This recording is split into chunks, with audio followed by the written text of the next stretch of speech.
안녕하세요. 오늘도 사연살롱을 찾아주셔서 감사합니다. 30대 중반, 작년에 결혼을 엎어버리고 올해부터는 남자가 아닌 제 인생에 집중하며 즐거운 나날들을 보내고 있는 싱글 여성입니다. 그리고 저에겐 꽤 오랜 시간 동안 사귄 남자가 있었는데요. 22살에 만난 그놈은 제 20대 중 거의 대부분을 함께 했어요. 물론 중간에 헤어지고 안 보는 때도 있었는데 인연이라는 게 내 마음처럼 쉽게 끊어버릴 수는 없는 건지 결국 또다시 만나게 되더라고요. 그리고 작년 가을 우리는 이러니 저러니 해도 인연인가 보다 하고 결혼 날짜를 잡으면서 결혼 준비에 들어갔는데요. 그 인간이 하다하다 넘지 말아야 할 선을 넘어 도저히 이런 쓰레기랑은 결혼하면 안 될 것 같아서 파혼을 하게 되었어요. 파혼의 이유에도 여러 가지 이유가 있잖아요. 근데 저의 경우는 그 이유라는 게 너무 창피하고 저희 가족들 앞에서도 얼굴을 들 수 없었던 그런 이유였어요. 그래서 한동안은 파혼을 하고도 마음고생을 많이 했는데 지금은 그때 일로 그놈이랑 부부의 연까지는 가지 않아 천만다행이라고 생각합니다. 그리고 이제 마음의 여유도 제법 생겨 이렇게 많은 사람들이 보고 듣는 유튜브에 사연까지 보내게 되었는데요. 아주 작은 바람이지만 저는 제 사연을 통해 이런 인간들을 공론화해서 다시는 결혼 생각을 못하게 만들어주고 싶어요. 물론 그런 놈이랑 10년 넘게 만난 제 얼굴에 침 뱉는 일이지만 그래도 그 일로 하여금 지금의 자유롭고 행복한 삶을 살게 되었으니 그놈을 만나 그거 하나는 건졌다고 생각합니다. 파혼을 하고 가치관이 조금 바뀌었거든요. 그럼 제가 어떤 사연으로 그놈이랑 파혼하고 지금은 어떤 변화 속에 살고 있는지 여러분들에게 제 이야기를 들려드릴게요. 부디 화가 많이 나시더라도 제대로 응징하고 그놈이랑 끝을 냈으니 끝까지 제 사연 들어주세요. 우선 저랑 그놈은 대학 때 만났어요. 제가 당시 3학년이었는데 그놈은 군 제대 후 복학해 저보다 한 학년이 낮은 2학년이었죠. 그리고 같은 학부에 같은 과라 어쩌다 학교에서 만나면 선배랍시고 인사를 했는데요. 저도 1학년 때 봤던 선배라 더 그랬죠. 그러면 그놈은 무슨 자기가 저보다 높은 어른이라고 저를 귀여워하며 밥이나 커피 같은 걸 사주곤 했어요. 물론 저 말고 다른 후배들한테도 마찬가지였죠. 그렇다 보니 그놈은 학교에서 제법 인기가 많았어요. 밥 잘 사주는 선배님이라고 특히 1학년 신입생 애들이 그렇게 따랐는데 그놈은 그걸 좋아하더라고요. 그에 반면 저는 3학년이라 학점 채우랴 취업 준비하랴 바빴는데 한량 갖고 늘 헤헤 웃고 다니는 그놈이 별나 보이면서도 부러웠어요. 그냥 걱정 없이 사는 사람 같아서 그게 부러웠죠. 그리고 우연히 같은 교양 수업을 들으면서 조금씩 친해지게 되었는데 무슨 일이든 자신감이 넘치고 긍정적인 면이 저에겐 호감이자 매력으로 느껴졌어요. 그러다 그놈이 먼저 저에게 혹시 남자친구 있나? 라고 말했고 저는 없다고 해 그날 이후 그놈에게 대시를 받게 되었어요. 사실 취업 준비를 해야 해서 연애를 하는 게 맞나 싶었는데 그래도 좋은 시절 연애는 해야 하지 않나 싶어 그놈과 캠퍼스 커플이 되었죠. 그리고 한 3년 동안은 서로 죽고 못 살았어요. 제가 취업 준비로 힘들어하면 새벽이 어도 달려와 저를 위로하고 또 저를 위해 샌드위치까지 만들어 오는 남자였는데 그런 남자친구를 싫어하는 여자친구는 없잖아요. 그렇게 제가 먼저 졸업하고 그 다음 해에 원하는 대기업에 입사를 했어요. 사실 졸업과 동시에 그에 입사하는 게 목표였는데 잘 되지 않아 그 다음 해에 입사를 하게 되었죠. 그러니 얼마나 기뻤겠냐고요. 하지만 같은 시기에 같은 회사에 입사 지원서를 낸 그놈은 면접에서 떨어졌는데요. 지금 생각해보면 그때부터 그놈의 자격지심이 시작된 것 같아요. 저는 붙고 자기는 떨어졌다는 거죠.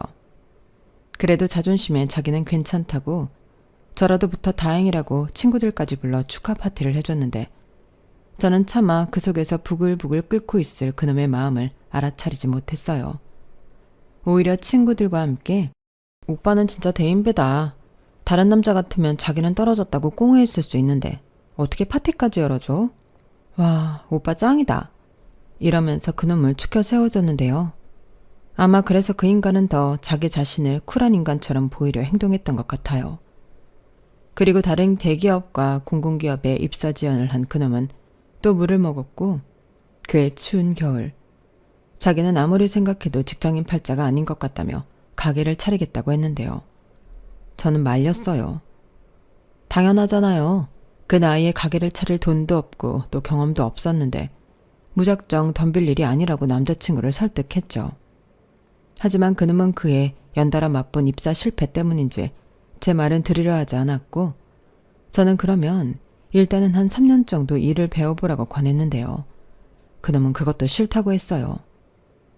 군대 시절 만난 사람들 중에 자기 가게 하는 사람도 있고 부모님이 가게를 엄청 크게 해서 유명한 집 아들도 있었다며, 자기는 그 사람들한테 조언과 팁을 들으면 되고 대학 시절 했던 아르바이트 경험도 있으니 가게 자리만 괜찮으면 무조건 잘 될 거라고 자신감을 내비쳤어요. 그러니 당연히 저는 불안했는데 남편도 아니고 본인이 그러겠다고 하니 더 이상 말릴 수는 없겠더라고요. 그리고 계속 말려봤자 사이만 멀어지고 감정만 나빠지니 저도 그냥 포기하게 되었는데요. 그렇게 그놈은 5개월 정도 여기저기 사람을 만나 창업 준비를 하는 것 같았고, 저는 바쁜 신입사원 시절을 보냈죠. 회사 생활이라는 게 학교 생활이랑은 완전히 달랐거든요. 누구 하나 저를 붙잡고 가르쳐주는 사람도 없었고, 그러니 막막해도 어쩔 수 없이 저 혼자 해내야 할 일이 많았는데, 물론 도움을 주는 여러 상사분들이 계셨고 제가 너무 헤매면 옆에서 팁을 주시는 분들도 계셨지만 제 힘으로 결과를 내야 할 때가 많더라고요. 그리고 그런 경험이 쌓이면서 조금씩 회사 생활에 적응함과 동시에 저도 제 역할을 어느 정도는 유연하게 할 수 있었는데요. 그렇게 제가 너무 바빠 소홀했던 점이 그놈에겐 또 서운한 점이 되었더군요. 제가 대기업에 들어가 바쁜 척을 한다는 거죠. 물론 진담이 아닌 농담처럼 그놈은 말했지만 저도 그놈이랑 만난 시간이 있는데 그게 다 농담은 아니라는 걸 알았어요. 미안해. 내가 신입이라 지금 정신이 하나도 없어. 다른 입사 동기들도 지금 완전 멘붕이라니까. 누가 딱 끼고 가르쳐주는 것도 아니고 실수하면 욕은 또 얼마나 먹는데. 맨날 출근할 때마다 깨질까봐 무섭다니까. 그래서 그렇게 연락 한 통할 시간이 없는 거야? 난 또 거기서 나보다 더 좋은 놈 만나서 나 버리는 줄 알았잖아. 그리고 요즘 세상에 신입이라고 막 굴리는 회사가 어딨냐? 니네 회사는 대기업인데 사내 게시판 그런 거 없어? 있어도 그런데 불만 끌 쓰는 사람 신입이 어딨어? 아무튼 바빠서 연락 많이 못한 거야. 그 점은 늘 미안하게 생각해. 아니야. 나는 뭐 내내 네 연락만 기다리는 찐따냐? 나도 창업 준비 때문에 바빴어. 하지만 일은 일이고 너는 너지. 나한테는 네가 내 인생의 영순이야. 아무리 바빠도 네 전화는 꼭 받고 밥은 굶더라도 너한테 연락을 한다고. 미안해. 그리고 이젠 조금 적응됐으니까 나도 연락 자주 하고 또 연락 오면 잘 받을게. 그나저나 가게 준비는 잘 되는 거야? 당연하지. 지금 대학가 주변에 자리가 나서 계약하고 인테리어 중이야. 벌써? 근데 돈은 어디서 났어? 저는 신나서 이야기하는 남자친구에게 돈 얘기를 했어요. 당연히 그게 제일 걱정이고 궁금한 문제였는데 그놈은 잠시 망설이더니 자기 부모님한테 빌리기도 하고 자취방 보증금도 빼서 현재는 전에 말한 군대 동기 집에 있다고 했어요. 금방 가게 잘 되면 풀옵션 오피스텔 같은 거 얻어서 들어가려고. 원래 개구리가 멀리 뛰려면 몸을 잔뜩 움츠리잖아. 나는 지금 멀리 뛸 준비를 하고 있는 거야. 그래도 그렇지. 지금 그럼 남의 집에서 신세 지고 있는 거야? 그랬으면 왜 나한테 말도 안 했어. 바쁘셨잖아요. 솔직히 자기한테 좀 빌려서라도 어디 반지하 월세 같은 데 가고 싶었는데 생각해보니 남자가 가오가 있지. 괜찮아. 지나고 보면 다 추억이야. 예진아, 좀만 기다려. 오빠가 대박나서 3년 안에 프로포즈 한다. 뭐? 프로포즈? 왜? 설마 나랑 결혼할 생각은 안 하고 있었던 거야? 저는 그놈의 말에 살짝 당황했어요. 싫어서라기보다 그때는 그런 생각조차 하지 못한 어린 나이라 그 말이 참 생소하게 들렸는데요. 남자친구가 나랑 결혼할 마음까지 있다는 것에 꽤 신선했어요. 사실 가게를 한다고 해서 걱정은 됐지만 제가 좋아하는 사람은 분명했기에 3년 뒤 이놈이 성공해 정말로 결혼한다면 그런 미래도 괜찮겠다고 생각했죠. 일단은 저도 회사에 다니고 있었으니까요. 그리고 대학가에 오픈한 호프집은 나름 장사가 되는 듯 했는데요. 인테리어도 젊은 감성으로 해놓고 값도 합리적이라 돈이 별로 없는 대학생들에게는 꽤 입소문이 좋게 났던 것 같아요. 게다가 그놈이 입담도 좋고 유머 감각이 좋아 단골 손님도 많이 생겼는데 한 1년 정도 장사가 곧잘 되니 가게 한다고 했을 때 하지 말라고 했던 게 민망할 정도였어요. 그리고 가게 오픈한 지 2년 차가 되었을 때는 자기는 돈도 제법 벌었고 빨리 결혼하고 싶다며 저에게 서프라이즈하라고 프로포즈를 했는데 그땐 제 나이가 26이라 너무 이른 것 같아 3, 4년만 더 있다가 하자고 그놈의 프로포즈를 거절했어요. 뭐? 지금 내 프로포즈 거절하는 거야? 왜? 나는 하루라도 빨리 결혼하고 싶은데 예진이 너는 아니었어? 그런 게 아니고 내가 오빠랑 결혼하기 싫다기보다 아직은 우리 둘 다 너무 어리고 할 일이 많은 것 같아서 그래.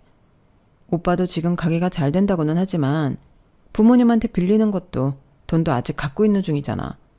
그리고 솔직히 오빠 가게가 지금은 잘 되지만 아직은 자리 잡았다고 볼 수도 없고 너무 섣부른 것 같아서 나는 나도 오빠도 어느 정도 자리를 잡고 결혼 얘기는 그때 했으면 좋겠어. 그놈은 제가 그렇게 말하자 조금은 서운한 듯 표정 관리를 못했어요.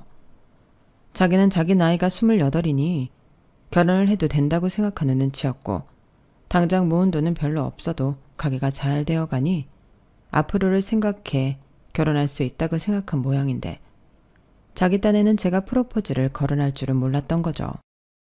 그리고 제가 싫다는데 매달리는 것도 자기 자존심에 허락이 되지 않아 알겠다고 또다시 쿨한 척 결혼 얘기는 쏙 들어갔는데요. 대신 그놈은 다른 것에 집착하기 시작했어요. 돈을 제법 벌기 시작하니 역시나 씀씀이가 커지는 것이 문제였죠. 영앤 리치? 그게 그놈이 남들한테 보여주고 싶은 자기 모습이었어요. 그러니 남들 보기에 좋은 것들로만 자기를 치장하기 시작하는데 풀옵션 오피스텔은 물론이고 차까지 뽑으며 겉멋에 취해 살았는데요. 저한테도 값비싼 선물을 자주 했어요. 그러면 또 제 주변에서 그걸 보고 부러워하는 모습에 지가 신나서 또 돈 자랑을 하듯 정신을 못 차리더라고요. 저는 그런 모습이 어째 불안하기만 했어요. 사람이 그냥 늘 붕붕 떠있는 사람처럼 보였는데 그게 거꾸로 위태로워 보이더라고요. 그래서 벌 때 돈을 조금이라도 더 모아놓고 힘들 때를 대비해야 하지 않겠냐고 걱정 어린 잔소리를 많이 하게 되었는데 그러면 그놈은 허허 웃으며 허이고 우리 자기가 오빠 걱정하는 거예요. 걱정하지 마. 앞으로 나는 계속 쭉쭉 성공하게 되어 있어. 월급쟁이랑은 급이 다르거든. 돈이 돈을 번다는 말 있지? 이딴 헛소리만 뻑뻑 했는데 저만 혼자 답답해 죽을 지경이었죠. 하지만 저희 그런 걱정은 끝내 현실이 되었어요. 그러자 발등에 불 떨어진 사람처럼 그놈의 처지와 씀씀이는 예전과 180도 달라졌는데요. 그게 그놈이 가게를 오픈한 지 3년 차에 접어들 때였죠. 사실 조짐은 그전부터 있었을 거예요. 매출이 조금씩 떨어지다 또 갑자기 뚝 떨어지는데 그때부터 그 가게 수명은 끝난 거나 다름없었죠. 한번 손님들에게 떨어진 평판은 어지간해서는 올릴 수 없어 보였거든요. 그러니 그놈의 가게는 회생이 불가능했고 그 정도 되면 가게를 접을 만도 한데 그놈은 한번 돈을 맛봤기 때문에 포기할 생각이 없었어요. 그리고 되려 가게 평판이 떨어진 것도 자기 잘못이 아니라고 인정하지 못했는데요. 급기야 매달 나가야 하는 월세와 각종 세금 때문에 그놈은 배달 어플, 라이더와 대리운전까지 하며 가게를 접지 못하고 버티더군요. 하지만 그것도 몇 달일 뿐 지속 가능하진 않았는데 보아하니 여기저기서 아는 사람들한테 돈을 빌려 가게와 생활을 이어가고 있는 것 같더라고요. 그러니 당연히 데이트는 고사하고 저에게도 돈을 빌려달라고 손을 내밀었는데 저는 고민 끝에 처음 딱 한 번만 빌려줬어요. 분명 못 받을 것 같았는데 그래도 한 번은 빌려줘야 할 것 같아서 그렇게 했죠. 하지만 역시나 그놈은 빚만 쌓아갈 뿐 뭐 하나 나아진 것이 없었는데요. 살던 오피스텔도 빼앗았고 차는 할부금을 못 내 넘어가는 등 아주 난리도 아니었어요. 심지어 부모님한테도 손절당하다시피 했는데 부모님이 그러셨답니다. 빌려간 돈 다 갚지 않으면 자식도 아니라고요. 그러니 점점 도움을 청할 곳은 사라지고 생활은 궁핍해져만 갔는데 제가 이기적인 사람인지 저 역시도 그놈이랑 그때 끝을 내야 하나 고민했어요. 이성적으로 생각했을 때 그놈이랑 엮여서 좋을 게 없다고 생각했거든요. 그래서 차츰차츰 거리를 두고 나중엔 빌려준 돈 안 갚아도 되니 헤어지자고 했는데요. 그놈도 자기 처지를 알고 제가 이별 통보를 할 거라고 예상했다는 듯 알겠다고 하더군요. 그때 당시 그놈이 해결해야 할 빚이 제 돈 빼고 1억 가까이 되는 걸로 알고 있었거든요. 저는 그렇게 그놈과 제 인연이 끝난 줄 알았어요. 하지만 1년 뒤 모르는 번호로 연락이 왔고 그놈이 쓰러져 병원 응급실로 왔다고 연락이 왔는데 그래도 오래 만난 남자친구라 그런지 가슴이 철렁하고 내려앉더라고요. 지금 생각하면 내가 뭐라고 그때 그냥 모르는 사람이라고 전화를 끊어버렸어야 했는데 저는 사람이 어설프게 마음이 약해 놀란 마음으로 응급실로 달려가고 말았네요. 그리고 거기에서 몰골이 말도 안 되게 망가진 그놈을 보게 되었는데요. 눈물이 왈칵 쏟아졌어요. 그리고 그놈을 응급실에 데리고 온 사람으로부터 그놈이 3개월 동안 어떻게 살았는지 듣게 되었는데요. 그때 생각했죠. 나는 저놈을 못 버리겠다고요. 글쎄 그놈이 자기가 다시 돈을 잘 벌면 다시 저를 만날 수 있다고 또 무리해서 사업을 벌였고 그게 잘 되지 않자 자기 인생은 이제 완전히 끝이 났다며 자포자기하고 술만 마시고 살았다고 했어요. 이대로 죽어버려도 상관없다고 하면서요. 그러면서 내내 자기 핸드폰 속에 제 사진만 그렇게 보고 있었다는데 자기가 너무 그게 짠해서 저에게 연락을 하게 되었다고 하더군요. 그러면서 사람 하나 살린다고 생각하고 윤성이 한번 받아줘요. 애가 아주 불쌍해서 봐줄 수가 없어요. 이러다가 올해고 내년이고 얘 큰일 날 것 같다니까요. 라고 하는데 그때 단단하다고 생각했던 제 마음이 와르르 무너졌어요. 그리고 저는 사람 하나 살리자는 심정으로 그놈 곁에 머물기로 결심했는데 다행히 병원에서는 여러 검사를 해봤지만 식사를 하지 않고 술만 먹어서 탈이 난 것 같다고 했고 영양실조라고 했는데요. 요즘 세상에 영양실조라니. 저는 그렇게 그놈을 챙기게 되었어요. 보양식 위주로 잘 먹이고 영양제도 챙겨서 먹이고 조금만 신경을 써주니 푹 패었던 볼에도 살이 올라왔고 혈색도 들어왔는데 그제야 마음이 놓이더라고요. 그리고 더는 같은 실수를 반복하면 안 될 것 같아서 저는 그놈에게 나랑 다시 만날 건지 제대로 된 회사에 취직해서 인간답게 살 건지 선택해 라고 단호하게 말했는데요. 그놈은 지금이라도 착실하게 준비해서 회사에 취직하겠다고 저에게 눈물로 약속했어요. 그래서 저는 졸지에 남자친구 취업 뒷바라지를 하게 되었고 그렇게 첫 번째 그놈이랑 헤어질 기회를 놓치고 말았는데요. 그래도 그때까진 희망이 있다고 생각했죠. 하지만 역시나 그놈의 취업은 잘 되지 않았어요. 눈높이를 많이 낮췄는데도 뭐가 문제인지 면접만 봤다고 하면 떨어지더라고요. 그래서 당연히 그놈의 자존감은 바닥을 쳤고 생활을 해야 하니 일용직 막노동 일과 배달 또 대리운전 같은 일을 하며 돈을 벌었는데 그래도 그 수입을 다 합치면 한 달에 300만 원 정도는 되는 것 같더라고요. 하지만 그놈이 깔고 있는 빚이 있기 때문에 그 돈으로는 생활이 불가능했고 옆에서 그걸 다 보고 있는 저도 속이 답답했는데 어느 날 저희 엄마가 슬쩍 저에게 물으셨어요. 저희 엄마는 제가 오랫동안 만난 남자가 있다는 것도 알고 계셨고 중간에 헤어졌지만 다시 만난다는 것도 알고 있으셨는데 내심 헤어졌으면 하는 눈치셨거든요. 그 남자 아직도 취직 못했어? 요즘 워낙에 취업난이 심하잖아. 그리고 이제 나이도 좀 있고 그래서 잘 안 되나 봐. 그러게 왜 남들 다 취업한다고 할 때 딴 길로 새서는 그 남자 부모도 속이 말이 아니겠다. 가게 잘 될 때 잘 좀 하지. 그나저나 너는 앞으로 어쩔 생각이야? 이제 너도 슬슬 결혼할 사람 만나야 하지 않겠어? 글쎄 나 아직 20대고 아직은 결혼 생각 안 해봤는데. 너 금방 30이야. 그리고 뭐 남자 만났다고 바로 결혼해? 그 사람이 어떤 사람인지 알아가는 시간이 또 필요하잖아. 그러지 말고 지금 만나는 남자는 정리해라. 엄마, 나도 정리하려고 많이 생각했거든. 그래서 헤어지기도 했고. 근데 그 사람이 진짜 취직이나 돈 문제만 아니면 사람이 괜찮거든. 무엇보다 나밖에 모르는 사람인데 내가 이런 남자를 또 만날 수 있을까? 조건도 중요하고 돈도 중요한데 나는 사람이 제일 중요한 것 같아. 그래서 뭐? 그 남자랑 결혼하고 싶다고?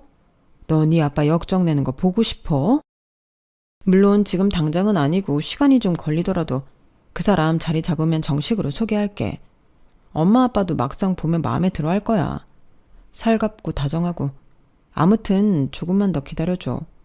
그 정도 만났으면 오래 만났는데 뭘 더 기다려? 엄마. 저는 어쩐지 조바심을 내는 엄마를 달래며 기회가 될 때마다 엄마에게 그놈의 장점을 얘기했어요. 사실 저희 아빠도 가부장적이고 무뚝뚝한 성격이라 저희 엄마도 TV에서 나오는 가정적인 남자를 보면 많이 부러워하셨거든요. 그래서 딸인 저만큼은 최수종이나 진우션의 션 같은 일편단심, 자기 마누라밖에 모르는 남자를, 그런 남자를 만나야 한다고 귀에 못이 박히도록 얘기했는데 제가 그놈이 빚이 있고 운이 없을 뿐이지만 엄마가 바라는 그런 남자상이라고 세뇌시키듯 말을 했는데 그게 나중엔 효과가 있었어요. 그리고 엄마가 아빠에게 이야기를 했는지 어느 날 저희 아빠가 그놈을 집에 데려오라고 하셨는데요. 아, 저희 집엔 자식이 저 하나였어요. 엄마가 저를 낳고 자궁암에 걸리셔서 자궁을 제거하는 수술을 받으셨는데 그래서 아빠는 내심 사위를 잘 얻어 당신 사업을 같이 하고 싶은 나름의 꿈이 있으셨죠. 그렇기 때문에 아빠는 엄마한테 그놈 이야기를 듣고 자기가 데리고 일을 가르쳐서 앞으로 먹고 살 길을 열어주고 싶다고 하셨는데요. 저는 그 말에 눈이 번뜩했어요. 저희 아빠가 하는 일이 좀 고되고 힘들긴 한데 수입만큼은 확실한 일이었거든요. 저희 아빠는 건축 중에 설비 일을 전문적으로 하는 작은 회사를 운영하고 계셨어요. 워낙에 저희 아빠가 꼼꼼한 사람이라 한 번 이용한 사람들은 평생 이용하시는데 그래서 규모는 작지만 내실이 튼튼한 회사였죠. 그래서 저는 아빠의 제안이 참 반가웠어요. 물론 아빠 밑에서 고생은 좀 하겠지만 이건 분명 기회라고 생각했죠. 근데 이놈이 그걸 싫다고 거절했어요. 자기는 멋지게 인사를 가고 싶은데 이건 아무리 생각해도 아니라는 거예요. 아니, 이런 기회가 또 있을 거라고 생각해? 지금 찬밥 더운 밥을 가릴 때가 아니잖아. 알아. 근데 자기야, 생각해봐. 장인어른 회사야. 근데 내가 지금 이렇게 아무것도 없고 빚만 많은 상태에서 아버님 회사에 들어가면 나는 평생 지금처럼 살아야 돼. 나도 생판 모르는 남이 이런 제안을 주셨으면 고맙습니다. 당장 하겠습니다 하지. 근데 평생 봐야 할 가족인데 첫 만남이 중요하지 않겠어? 그래서 뭐 어떻게 하겠다고. 내가 말은 안 했는데 우리 엄마는 나 빨리 결혼시키고 싶어 해. 오빠가 자꾸 이러면 나 당장 선봐야 할지도 몰라. 에이, 그렇게 얘기하지 말고. 내가 아무리 생각해봤는데 배운 게 도둑질이라고. 나는 사업이 해야 할 것 같아. 그래야 갖고 있는 빚도 한 방에 털고 나중에 장인어른이랑 동업을 하더라도 가오가 살지. 그놈의 가오. 저는 그놈의 말을 듣고 많이 실망했어요. 저랑 헤어지고 다시 만나면서 변했다고 생각했는데 사람은 역시 변하는 게 아니더라고요. 그래서 됐다고 헤어지자고 일방적으로 제가 통보하고 잠수를 탔는데요. 그게 제가 그놈이랑 두 번째 헤어진 거였어요. 그땐 실망도 하고 화도 나서 다시는 너 같은 거랑 다시 만나지 않겠다고 엄마가 선보라고 하면 선도 볼 생각이 있었는데 그놈이 일주일도 못 가서 울고불고 빌며 알겠다며 저희 아빠 밑에 가서 일 배우면 사겠다고 해 그놈을 다시 받아줬어요. 네, 속 터지시죠? 저도 지금 생각하면 그래요. 하지만 저는 그놈을 저희 아빠 밑에 넣기만 하면 저희 아빠가 살 길을 열어줄 거라고 철석같이 믿었고 짧게는 3년, 길게는 5년 정도면 아빠의 든든한 오른팔이자 저랑 결혼할 수 있을 정도가 될 거라고 믿었어요. 그만큼 저희 아빠는 무서웠지만 확실한 분이셨고 그 밑에서 잘만 버텨준다면 빚 갚은 것도 돈을 모으는 것도 나중에 먹고 살 것도 다 해결이 된다고 생각했는데요. 한 일주일 정도 지나고 나니 곡소리가 나더군요. 힘들어도 너무 힘들다는 거예요. 정말 인정사정 봐주지 않을 정도로 깐깐하고 손도 많이 가는 일을 시키는데 자기 말고는 버티는 젊은 사람이 없다고 했어요. 그러면서 자기는 대학 나온 사람이고 필요해서 막노동을 하기도 했지만 이런 일은 안 해봤다며 저만 보면 징징거렸는데 저는 조금만 버티라고 했죠. 우리 아빠가 원래 완벽주의야. 특히 일할 때는 자기가 잘못하면 다른 사람들이 피해를 본다면서 엄청 까다로운데 그게 나중엔 다 일 잘한다고 돌아오더라고. 그래서 지금까지도 아빠 고객이 그렇게 많은 거고. 생각해봐. 오빠가 잘 버티고 일만 잘 배우면 나중엔 그 일 오빠가 맡아서 할 수도 있어. 우리 아빠는 지금 거기까지 생각하고 오빠를 가르치는 거고. 나랑 결혼하고 싶은 거 아니었어? 그래, 결혼하고 싶어. 그래서 이 생부생을 하고 있지. 근데 정말 이게 맞나? 하루에도 12번은 생각이 든다니까. 예진이 너야 아빠고 그러니까 그렇지. 진짜 무서워. 저는 겁을 잔뜩 집어먹은 그놈을 만날 때마다 어르고 달랬어요. 솔직히 어느 정도는 예상한 일이었고 이 힘든 고비를 넘기면 저희 아빠한테 점수도 따고 그놈의 생활도 안정이 될 수 있다고 생각해 만날 때마다 버티면 좋은 날이 온다고 희망 섞인 말을 했죠. 그렇게 그놈이 2년을 버텼어요. 빚도 절반 넘게 정리했고 저희 부모님의 신임도 얻었는데 2년 사이 장족의 발전이 있었어요. 저희 부모님은 이제 대놓고 사위라고 생각하셨고 모은 돈은 별로 없겠지만 당신들이 해주겠다며 내년엔 결혼식을 올리면 좋겠다고 하셨는데요. 저도 그놈도 그 말을 듣고 좋았어요. 둘 다 그때는 결혼하고 싶어 안달이 났었거든요. 게다가 저도 직장 생활을 제법 해서 모은 돈이 좀 있었고 그놈도 빚도 어느 정도 정리가 되어 가는 중이니 앞으로 계속 이렇게만 살면 남들만큼은 살 수 있을 것 같더라고요. 그리고 이젠 정말 사위라고 생각해 저희 아빠가 중요한 일도 그놈에게 많이 맡기셨는데 친한 거래처 계약 같은 걸 한 번이라도 더 얼굴 도장 찍으라 일부러 그놈을 보내시곤 하셨어요. 그러면서 사위될 놈이라고 자랑까지 하시며 잘 봐달라는 말까지 하셨다고 하는데요. 그즈음 손절했던 그놈의 부모님과도 다시 만나 관계를 회복했고 저 역시 예비 며느리로 인사를 가는 등 결혼으로 가는 첫 발을 내딛었죠. 그러면서 더 지체할 것도 없다며 양가의 뜻에 따라 상견례도 후다닥 치렀는데요. 둘이 저렇게 붙어지는 게 이젠 10년 가까이 되는데 이제 그만 시간 끌고 둘이 시굴리게 해주죠. 네, 저도 이하 동문입니다. 사실 저놈이 하도 한심하게 살아서 포기한 자식이었는데 이렇게 사람 구실하고 살 수 있게 해주셔서 제가 너무 감사드려요. 아유, 아닙니다. 윤성이가 저래봐도 근성이 있어요. 이런 말하면 기가 살까봐 잘 안 하는데 제 밑에서 저 정도로 버티고 일 배운 사람 없습니다. 이젠 아주 저보다 나아요. 아버님, 그렇다고 너무 좋아하지 말고 사람은 언제나 늘 겸손해야 해. 조금이라도 거만해지고 그러면 일할 때도 바로 티가 난다고. 그럼요. 제가 누구한테 배웠는데요. 앞으로 저만 믿으세요. 제가 사위 노릇, 아들 노릇은 물론이고 회사도 지금보다 더 키우겠습니다. 아버님 이제 앉은 자리에서 돈만 보세요. 굳은 일은 제가 다 할게요. 어머, 저희 아들이 아주 군기가 바짝 들었네요. 더 긴 말할 필요 없고 바로 날짜 잡으시죠. 저희는 빠르면 빠를수록 좋습니다. 저희도 좋습니다. 예진이랑 윤성이 괜찮지? 이제 우리 진짜 가족이다. 저때 참 분위기가 좋았어요. 무슨 도원결의하듯 가슴이 웅장해지는 게 나도 이제 드디어 시집을 가는구나 싶었죠. 그렇게 결혼식장도 잡고 신혼집도 알아보고 다녔어요. 일단 제가 모은 돈으로 계약을 하기로 했기에 시간이 날 때마다 엄마랑 신혼집을 보러 다녔죠. 저희 엄마가 신혼집 가전이랑 가구들을 전부 해주신다고 하셨거든요. 그래서 신혼집도 거의 대부분 엄마랑 보러 다녔어요. 그렇게 마음에 드는 작은 아파트를 발견했고 우선은 전세 계약을 하기로 했는데요. 그때가 제 생각엔 그놈을 만나고 가장 행복했던 순간이었네요. 그런데 참 타이밍도 기가 막히게 전세 계약서에 사인하러 가기 하루 전날 일이 터졌어요.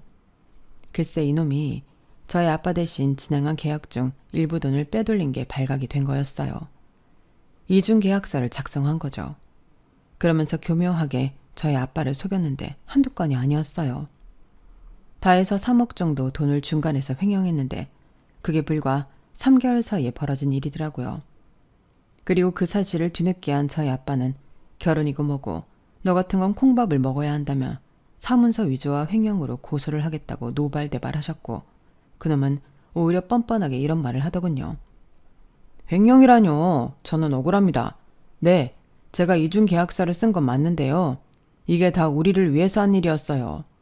어차피 공사는 진행할 일이고 제가 그만큼 잘해드릴 거라 그 정도는 업해서 계약해도 된다고 생각했습니다. 제가 남인가요? 가족이잖아요. 그리고 이제 결혼하는데 저희도 비상금은 있어야죠. 뭐야? 너 지금 누구 앞에서 헛소리를 짓거려? 사람이 하나를 보면 열을 한다고 너 같은 놈한테는 내 회사는 물론이고 내 딸도 못 준다. 아니 그러는 게 어딨어요. 이미 날짜도 다 잡았는데 이러시면 곤란하죠. 곤란? 너야말로 이런 식이면 나한테 곤란하지.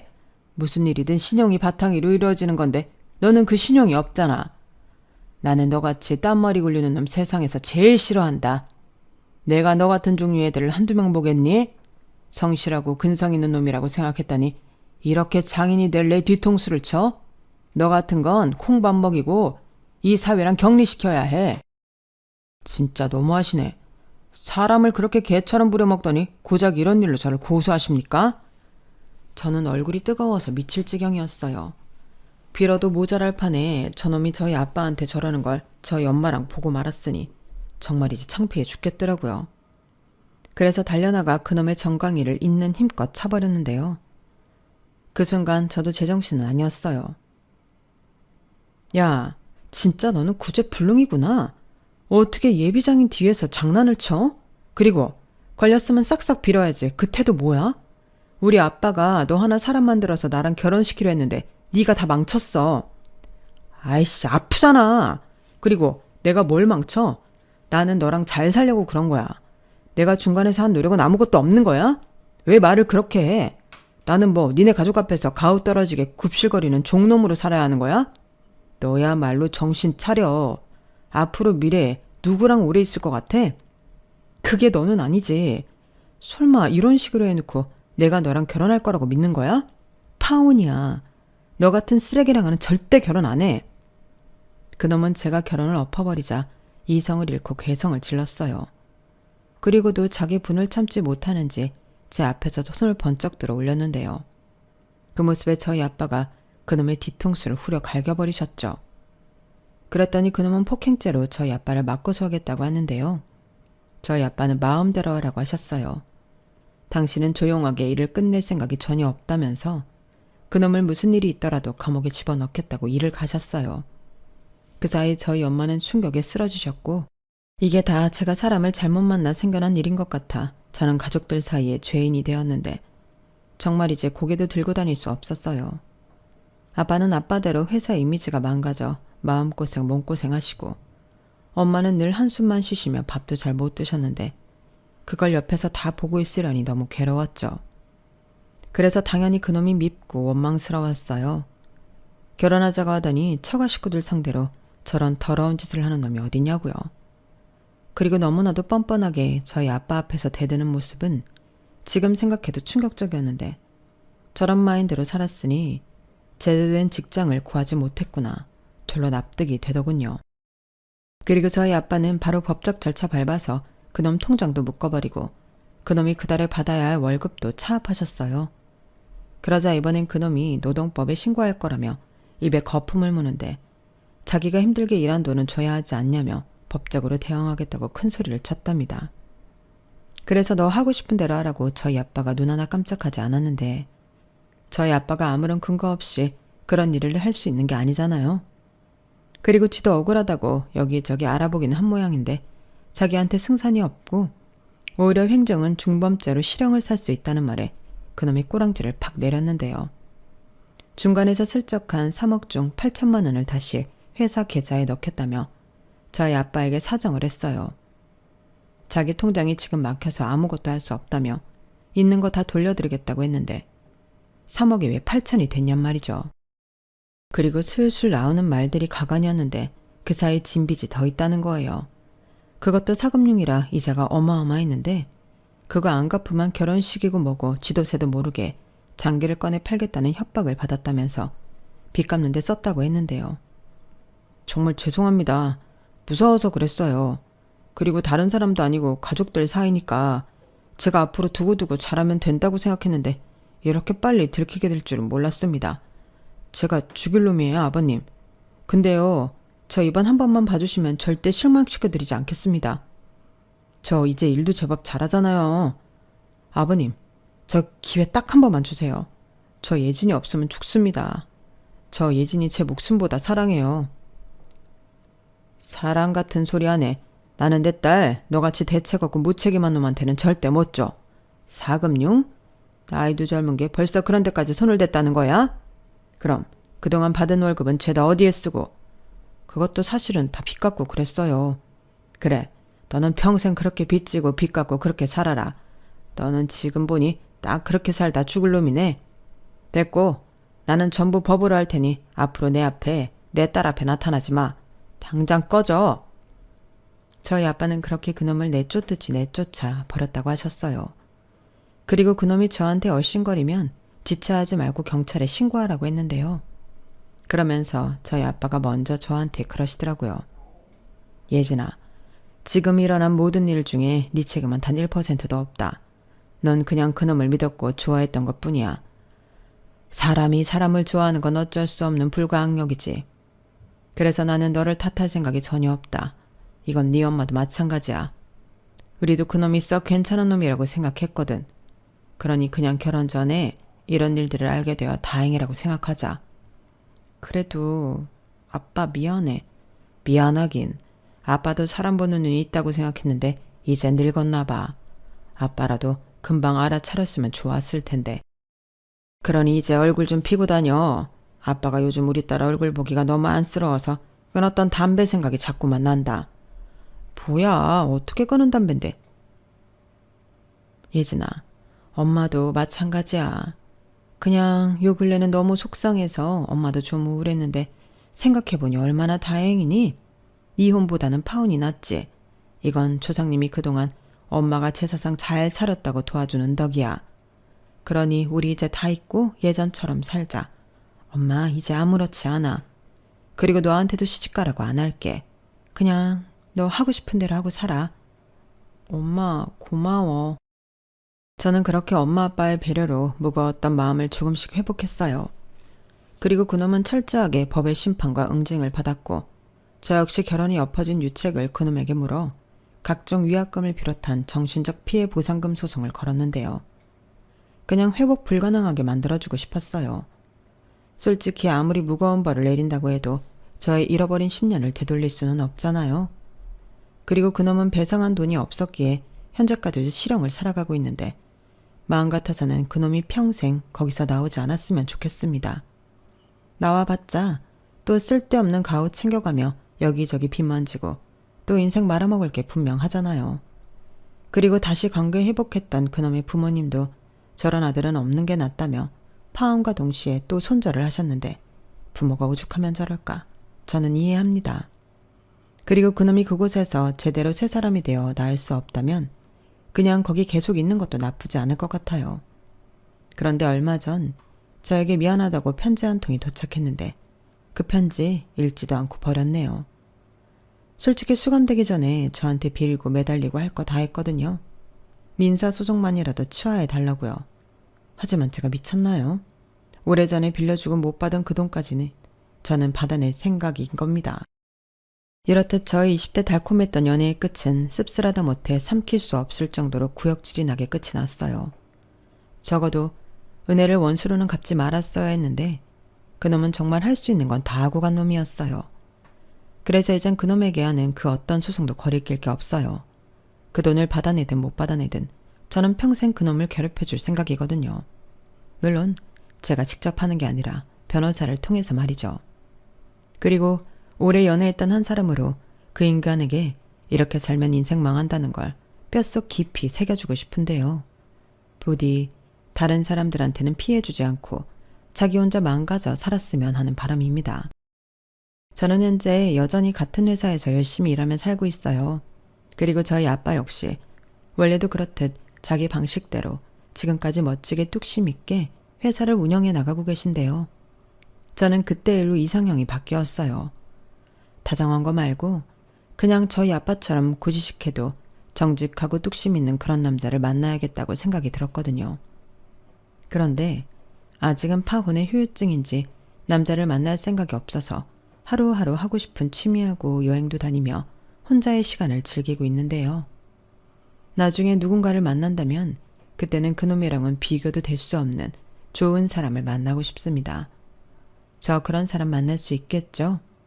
그 전까지는 날려버린 20대를 만회할 수 있는 멋진 30대를 보내야겠어요. 비록 20대의 저의 시간은 돌아올 수 없지만 그 일로 성숙해진 30대의 저는 예전과는 비교도 할 수 없이 빛날 거라 믿어 의심치 않습니다. 이상 제 사연은 여기까지예요. 장장 10년이란 시간이 걸린 파혼 이야기, 여러분들은 어떻게 들으셨나요? 중간중간 안타깝고 답답하고 그러신 분들도 계셨을 거라 생각합니다. 당사자인 저도 그렇게 생각해요. 하지만 저는 그 일들을 겪고 현재는 어느 30대 싱글 여자보다 더욱 단단해졌고 단호해졌다고 생각하는데요. 앞으로 무수히 많은 시간에는 20대에 미숙했던 저를 떠올리며 더 멋지게 살아갈 것을 여러분들 앞에서 맹세합니다. 그럼 지금까지 제 사연 끝까지 들어주신 모든 분들께 감사한 마음을 전하며 저는 이만 글을 줄일게요. 항상 건강 조심, 사랑 조심 하시고요. 모두 행복하시고 오늘 하루도 편안한 하루 되시길 진심으로 바라겠습니다. 감사합니다. 여러분, 사연 댓글에 응원과 현명한 조언 부탁드려요. 좋아요와 구독은 저에게 큰 힘이 됩니다. 오늘도 좋은 일 가득하세요.